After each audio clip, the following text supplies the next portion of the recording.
रात्री 10:30 वाजता पुण्यात एक चार्टर आलं, ज्या चार्टरला तानाजी सावंत लीड करत होते.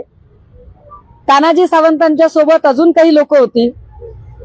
यामध्ये नानासाहेब पाटील, मी चार्टर मधल्या लोकांची नावं सांगतेय. नानासाहेब पाटील, अमित क्षीरसागर, जयराजे निंबाळकर आणि ओमराजे निंबाळकर हे तानाजी सावंत यांच्या समवेत दिल्लीला गेले. खरं तर या सगळ्या लोकांचं दिल्लीला जाणं हे अचानक नव्हतंच. मुळात 10 तारखेला दिल्लीला एनडीएची एक महत्वाची बैठक झाली.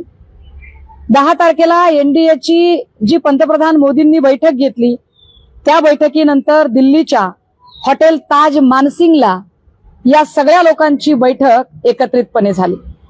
या बैठकीत आता ज्यांनी गट स्थापनेचा वगैरे दावा आणि या सगळ्या बातम्या येत आहेत, हे सगळे लोक त्या बैठकीला उपस्थित होते.